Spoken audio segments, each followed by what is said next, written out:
আপনি কি জানেন বর্তমান মানুষের মনোযোগ দেওয়ার ক্ষমতা বা অ্যাটেনশন স্প্যান একটি গোল্ডফিশের চেয়েও কমে গেছে। ফোনের স্ক্রিনে আঙুল ঘষতে ঘষতে কখন যে ঘন্টার পর ঘন্টা পার হয়ে যায় আমরা টের পাই না।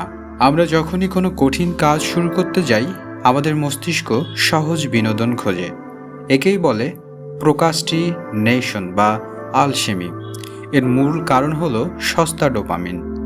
সোশ্যাল মিডিয়ার প্রতিটি লাইক আর নোটিফিকেশন আমাদের ব্রেনকে সাময়িক আনন্দ দেয়, যা আমাদের দীর্ঘমেয়াদী লক্ষ্য থেকে দূরে সরিয়ে দেয়। এর সমাধান কি? উত্তর হলো ডোপামিন ডিটক্স। এটি এমন একটি পদ্ধতি যেখানে আপনি নির্দিষ্ট সময়ের জন্য সব ধরনের ডিজিটাল স্টিমুলেশন যেমন ফোন, গেম, সোশ্যাল মিডিয়া থেকে দূরে থাকবেন। এতে আপনার মস্তিষ্ক আবার ছোট ছোট সাধারণ জিনিসে আনন্দ খুঁজে পাবে এবং কঠিন কাজে মনোযোগ দেওয়া সহজ হবে। আজ থেকেই শুরু করুন। কাজের সময় ফোন অন্য রুমে রাখুন। অন্তত 1 ঘন্টা ডিজিটাল দুনিয়া থেকে বিচ্ছিন্ন থাকুন। মনে রাখবেন, আপনার মনোযোগই আপনার সবচেয়ে বড় সম্পদ। ভিডিওটি ভালো লাগলে শেয়ার করবেন এবং ডিজিটাল আসক্তি কমানোর উপায় কমেন্টে জানান। ধন্যবাদ সবাইকে।